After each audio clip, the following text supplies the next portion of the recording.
तो भाई जय हिंद, राम राम, नमस्कार। कैसे हो सारे और कैसी चल रही है आप लोगों की 1600 मीटर की तैयारी।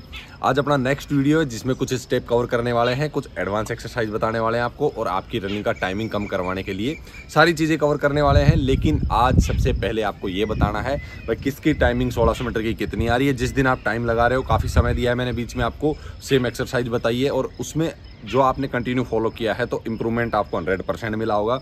तो आपको कमेंट करके पहले ये बताओ भाई मेरे को कौन कौन कैंडिडेट है जिसका टाइमिंग अभी भी मतलब दिक्कत आ रही है, किसी को टाइमिंग में, दूसरा किसको दौड़ने में प्रॉब्लम हो रही है, किसको कहाँ दिक्कत हो रही है और किसका क्या टाइमिंग चल रहा है क्या, और किस किस को इम्प्रूवमेंट मिला है। जिसको जितना इम्प्रूवमेंट मिला है भाई पहले सबसे पहले बताओ मेरे को। और दूसरा, जैसे जैसे अपनी प्रॉब्लम बताओगे भाई नया कंटेंट लाने में, नया वीडियो लाने में, आपकी प्रॉब्लम सॉल्व करने में मजा आएगा। तो सबसे पहले अपनी प्रॉब्लम बताते रहना है और किसको कितना फ़ायदा हो रहा है वो चीज़ें ज़रूर बताना है। तो चलिए अब वीडियो को शुरुआत करते हैं। तो भाई देखो, अब दो सिचुएशन है। एक वो कैंडिडेट है जिनका फिजिकल नज़दीक आ गया है, एक वो कैंडिडेट है जिनका फिजिकल में भी काफ़ी टाइम है। पहले कवर कर लेते हैं जिनका नज़दीक आ गया है, फिर जिनमें काफ़ी समय है उसके बारे में बता देंगे, ज़्यादा समय नहीं लेंगे, ठीक है।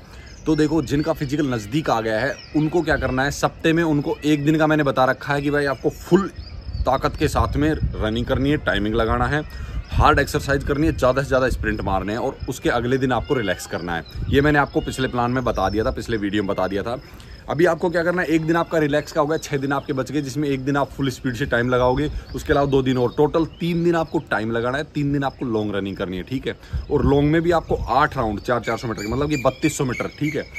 मतलब 3 दिन आपको 3200 मीटर और 3 दिन आपको 1600 मीटर दौड़नी है। बाकी डेली शाम को आप आराम से, अगर हो सके तो 5 किलोमीटर दौड़ सको तो 5 किलोमीटर दौड़ो, नहीं तो आप 2.5 से 3 किलोमीटर डेली शाम को आराम से दौड़ो। ज़्यादा ताकत से नहीं, अपना रिदम बनाओ, सांस बनाओ, स्टेमिना बनाओ, एक्सरसाइज वगैरह करो, लेकिन ज़्यादा हार्ड नहीं करना क्योंकि फिर सुबह उतनी ताकत नहीं लगा पाओगे। और गर्मी का समय है तो उतना मतलब शाम पे ज़्यादा फोकस नहीं देना है, ठीक है। हो सके तो ना ही करो तो बढ़िया है, कोई दिक्कत नहीं है। लेकिन कोई कोई कैंडिडेट ज़्यादा ही कमज़ोर है, फिर अगर ज़्यादा कमज़ोर है और वो दोनों टाइम करेगा तो फिर वो और पीछे हो जाएगा, ठीक है। तो ऐसी चीज़ें नहीं करनी कि रनिंग के साथ ज़बरदस्ती नहीं करनी है, ठीक है। 3 दिन रिलैक्स, 3 दिन सॉरी 1 दिन रिलैक्स, 3 दिन आपको 1600 मीटर की टाइमिंग लगानी है और 3 दिन आपको लॉन्ग रनिंग करनी है। वही आपको जो पिछले वीडियो में मैंने बता रखा है उस हिसाब से आपको सेम टाइमिंग लगानी है और उसी हिसाब से आपको 3200 मीटर के मतलब 400 मीटर के 8 राउंड आपको दौड़ने हैं। और बाकी एक्सरसाइज की बात अपन बाद में करेंगे, पहले बता देते हैं जिनका फिजिकल में अभी टाइम है। देखो भाई, छोड़ना तो है नहीं। अगर आपका एक ही टारगेट है कि हमें भाई देखो फौज में ही जाना है तो फिर रनिंग को छोड़ना नहीं है। साथ साथ आप अगले एग्जाम की तैयारी करते रहो, बहुत अच्छी बात है, लेकिन आप रनिंग नहीं छोड़ देना। आप सेम जो मैंने बता रखा है उसको फॉलो करते रहो। और जिसका टाइम बिल्कुल इंप्रूव ही नहीं हो रहा है, ठीक है, जिसका काफ़ी टाइम लग रहा है, तो उसको तो तैयारी भाई करनी चाहिए। किसी देखो, हर लड़के के मतलब लड़के लड़कियां जो तैयारी कर रहे हैं सभी का बॉडी का एक सेम नहीं होता है कि वो हर कैंडिडेट एक तरीके से दौड़ पाएगा, एक तरीके से अचीव कर पाएगा, एक तरीके से नहीं कर पाते हैं भाई। किसी के शरीर को मतलब ज़्यादा देर तक प्रैक्टिस करने की ज़रूरत होती है, ज़्यादा दिन तक प्रैक्टिस करने की ज़रूरत होती है, किसी का जो है कम प्रैक्टिस में ही जो है उन चीज़ों को कवर कर लेता है, ठीक है। तो जिसका नहीं कवर हो पा रहा है भाई, थोड़ा सा लंबा प्रैक्टिस करो और आपके पास समय भी है, ठीक है, तो आप कंटिन्यू करो। वही आपको ऐसा नहीं है 1600 मीटर डेली दौड़ के आ रहे हो, टाइमिंग लगा रहे हो और सो जा रहे हो, नहीं, उससे भाई स्टेमिना भी नहीं बढ़ेगा, टाइम भी नहीं घटेगा। आपको कम से कम 8 राउंड तो मारने ही मारने, 3200 मीटर आपको दौड़ना ही पड़ेगा। 3200 मीटर दौड़िए आप, कंटिन्यू रखिए, कोई दिक्कत नहीं है। डेली दौड़ो, एक ही टाइम दौड़ो, सप्ते में 1 दिन या 2 दिन आप रिलैक्स करो क्योंकि आपके लिए अभी काफ़ी समय है। और आप पढ़ाई पे ज़्यादा ध्यान दो क्योंकि अभी बाकी सारे एग्जाम्स की भी तैयारी करनी है, उनका भी पेपर देना, बीच में काफ़ी सारा समय दे दिया फिजिकल के लिए, ठीक है। कंटिन्यू रखो। बाकी स्प्रिंट वगैरह मारते रहो। स्प्रिंट से जो लास्ट का राउंड है उसका टाइम बहुत अच्छे से कवर होता है भाई, ठीक है। जो लास्ट के राउंड में जब आप भागोगे तो उसका टाइम बहुत बढ़िया तरीके से कवर होगा स्प्रिंट मारने से। स्प्रिंट का मैंने आपको बताया, जिनका भाई देखो अभी काफ़ी समय है वो तो कम भी मार सकते हैं, मतलब आप 2 मार लो, 200 मीटर का 400 मीटर के 2 मार लो स्प्रिंट, है ना। चाहो तो एक और 100 मीटर का मार सकते हो, लेकिन जिनका नज़दीक आ गया भाई उनको 400 मीटर, 200 मीटर, 100 मीटर के 3 स्प्रिंट तो मारने ही मारने हैं। अगर एनर्जी बचती है तो लास्ट में 100 मीटर का और मारो भाई, ठीक है। जितना स्प्रिंट मारोगे उतने ही आपके पैर खुलेंगे, जितने चौड़े पैर खुलेंगे भाई उतना ही टाइम कवर होगा, ठीक है।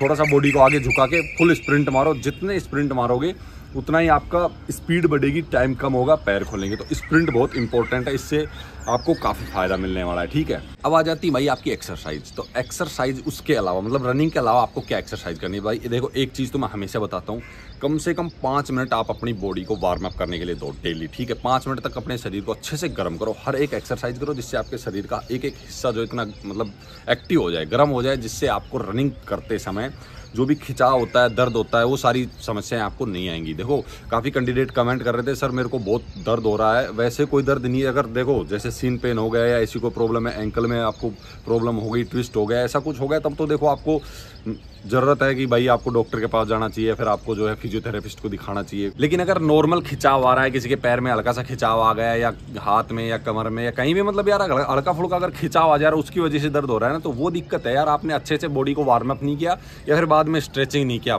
अच्छे से रिलैक्स नहीं किया, ठीक है। तो ये चीज़ें भी जरूरी है। जैसे मैंने 5 मिनट आपको बताया कि भाई शुरू में वार्म अप करना है, तो आपको 10 मिनट कम से कम बॉडी को स्ट्रेचिंग करनी है, रिलैक्स करना है फुल, ठीक है।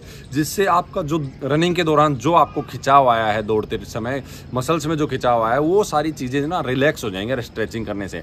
मैंने आपको बताया भी है यार, काफ़ी सारी आपको स्ट्रेचिंग की एक्सरसाइज बताई हैं, वार्म अप की बताई हैं। और आप कोई भी जैसे आप कहीं देखते हो, आपको कोई और भी बताता है तो उसको भी फॉलो कर दो। स्ट्रेचिंग और वार्म अप कोई बेकार एक्सरसाइज नहीं है, वो आपके लिए बहुत ही सही है, क्योंकि रनिंग में सबसे इंपॉर्टेंट है अपने शरीर को मतलब दर्द वगैरह से बचाने के लिए, ठीक है। ये हो गया आपका। उसके बाद में बात कर लेते हैं एक्सरसाइज की। तो भाई एक्सरसाइज में अब आपको जितनी मैंने बता रखी है उनमें धीरे धीरे इंप्रूवमेंट लाना है। जैसे आपने पुशअप मारी, आप 3 से 4 तरीके से मार रहे हो पुशअप, ठीक है। तो उन पुशअप में अब डेली आपको क्या करना है यार, 5-5, 6-6 तो इंक्रीज आपकी हो गई होंगी, तो धीरे धीरे 10 बढ़ा लो, तो 50-50 मारने लग जाओ भाई, ठीक है। कम से कम 50। तो वैसे तो देखो एक यार यंग जनरेशन में आदमी ना यार, अगर सुबह सुबह एक्सरसाइज करने गया है, दौड़ने के बाद में 100 से 150 पुशअप आराम से मार सकता है रुक रुक के। आप 30-30, 35-35 के भी सेट मार सकते हो। नहीं तो स्टार्टिंग में जाता है थका हुआ नहीं, 50 का सेट मार दिया, 40 का मार दिया, फिर 40 का मार दिया, फिर 30 का मार दिया। पुशअप मारो अच्छे से, क्योंकि चेस्ट का सबसे मतलब सही तरीका है चेस्ट बढ़ाने का। आपका जो चेस्ट आपको जैसे कम रह जाती है कैंडिडेट की, चेस्ट की वजह से निकलने के आसार हो जाते हैं। वैसे तो देखो फौज में ना, आर्मी में चेस्ट में बहुत ही कम कैंडिडेट को निकालते हैं, लेकिन ज़्यादा ही कम रह जाती है तो भाई फिर निकाल देते हैं। और एक सबसे ज़बरदस्त तरीका मैं आपको बताऊँ चेस्ट का, चेस्ट के बाद सबसे ज़बरदस्त एक्सरसाइज मैं आपको दिखा देता हूँ वीडियो में, आप स्क्रीन पर देखिए। आप सबसे बढ़िया है भाई, देखो इसमें मोटर लगी हुई है गंडासे में, लेकिन मोटर से नहीं चला के बंदा ना हाथ से काट रहा है, ठीक है। अब इससे क्या होगा यार, सबसे बेटर है आपके डोलों के लिए और भाई आपकी चेस्ट के लिए देसी एक्सरसाइज। अब जिसके घर पे नहीं है भाई, वो नॉर्मल एक्सरसाइज करो जो मैं बता रहा हूँ, और भाई जबरदस्त स्टेमिना बढ़ता है इससे, ठीक है। ये मैंने खुद ने भी जो है आजमाया है, और आप लोग भी इसको आजमा के देखना। भाई मोटर लग रही होगी, लगभग सभी घर मोटर से काटते हैं, भाई साइड में धर देना, मोटर का फैन बेल्ट उतार के रख देना और चलने देना एकदम हाथ से, और इससे सबसे बढ़िया बात है आपको जबरदस्त स्टेमिना मिलेगा, चेस्ट डोले सारे आपके मजबूत होंगे, ठीक है। अब देखो जिसके घर पे नहीं है वो तो भाई अपने जो एक्सरसाइज मैं बता रहा हूँ वो करते रहो, लेकिन बाकी इसको फॉलो करो। आगे आपका चेस्ट का बता दिया मैंने। कम से कम भाई अगर आप मार सकते हो जितनी ज़्यादा से ज़्यादा आप कंटिन्यू मारो, आपके शरीर ने कंटिन्यू जो है स्पीड पकड़ ली है, वो रिदम पकड़ ही लिया है, तो भाई बढ़ा दो, ठीक है। उसके अलावा पैरों की एक्सरसाइज आपको जो है उठक बैठक, जिसको दंड बैठक बोलते हैं भाई देसी भाषा में, ठीक है, वो मारो जितनी मार सकते हो। मतलब इतनी भी ज़्यादा नहीं मार लेना कि अगले दिन उठ के नहीं चला जाए, धीरे धीरे बढ़ाओ, 2-2-3-3 बढ़ाते चलो, ठीक है। उसके अलावा जितनी यार एक्सरसाइज मैंने बता रखी, क्लिम्बर है आपके, जो है नी टू चेस्ट है, और सपाटे हैं जो मैंने बताए, जिस तरीके से सपाटे बता रखे हैं आप लोगों को, धीरे धीरे उसको इम्प्रूवमेंट करके एडवांस लेवल तक लेके जाओ और मारो भाई, उससे अच्छी खासी आपकी स्टेमिना बढ़ेगी, ठीक है। सपाटे मारो, उसके बाद में आपका जो है क्लिम्बर कर सकते हो। पैरों के जो वर्कआउट मैंने बताए हैं आपको, जितने वर्कआउट दिखाए हैं आपको वीडियो में, मैं इसमें भी दिखा देता हूँ, वो सारे वर्कआउट करो। उसके बाद में जो आपका चिनअप है, ठीक है, चिनअप आपको मारना है भाई, 10 लगने लग गए होंगे, क्योंकि मैंने एक वीडियो स्पेशल चिनअप का डाल रखा है, तो वो आपको मारना है। क्योंकि चिनअप जो है यार 10 तो आपको मारने पड़ेंगे, जो जीडी से बंदे हैं उनको यार 10 मारने में काफ़ी बेनिफिट मिलेगा। दूसरा, जब आदमी यार अपनी बॉडी का वेट उठाता है ना, और कम से कम आप 15 से 20 मारने लग जाओगे ना, आपको खुद को आपका जो है बॉडी का वजन ना हल्का हल्का लगेगा, चाहे आप में कितना वजन हो, लेकिन खुद को हल्का लगेगा, क्योंकि आप खुद उठा पा रहे हो अपनी बॉडी का वेट, और आप जो है अच्छे से दौड़ भी पाओगे। जब आपको खुद का शरीर अगर हल्का लग रहा है तो आप अच्छे से रनिंग में निकाल पाओगे। तो इस हिसाब से अपनी एक्सरसाइज को, जितनी एक्सरसाइज मैं आपको दिखा रहा हूँ स्क्रीन के ऊपर, आगे भी देख लीजिए, इन सभी एक्सरसाइज को धीरे धीरे ना इंप्रूवमेंट करना है, ठीक है। ऐसा नहीं है कि आज ही आप 20 मार रहे हो, कल भी 20 ही मार रहे हो, 20 ही मारते रहे, आपने कुछ इंप्रूवमेंट ही नहीं किया, तो ऐसे नहीं होगा भाई। ऐसे फिर रनिंग में भी नहीं होगा, टाइमिंग भी आपकी नहीं घटेगी, तो ये चीज़ें कवर नहीं होंगी, ठीक है। हर चीज़ में धीरे धीरे इंप्रूवमेंट लाना है। बाकी भाई कुछ दिक्कत होती है ना, तो यार पूछो, आप कमेंट करो, बताओ मेरे को किसको कहाँ दिक्कत आ रही है। लेकिन एक चीज़ जरूर बताना, जिसको इंप्रूवमेंट मिल रहा है भाई, वो इंप्रूवमेंट जरूर बताना कितना हुआ। दूसरा, टाइमिंग आपका टाइमिंग का स्पेशल वीडियो मैंने डाल दिया किस हिसाब से आपको टाइमिंग लगानी है कि आपकी जो है 5:20 से 5:30 के अंदर अंदर, ठीक है, 5:20 से पहले ही आपकी टाइमिंग आ जाएगी अगर आप उस हिसाब से टाइमिंग लगा के दौड़ोगे, उसको फॉलो करोगे तो। बाकी डाइट प्लान डाल रखा भाई, उस हिसाब से डाइट प्लान नॉर्मल हर कैंडिडेट फॉलो कर सकता है, ऐसा डाइट प्लान मैंने बनाया है। उसको आप जो है खाइए, उसको यूज कीजिए, अच्छे से आपको बेनिफिट मिलेगा। बाकी कुछ भी डाउट हो भाई जरूर पूछना। इस वीडियो में इतना ही था। सभी को राम राम, नमस्कार, जय हिंद। फिर मिलेंगे जबरदस्त जानकारी के साथ में अगले वीडियो में।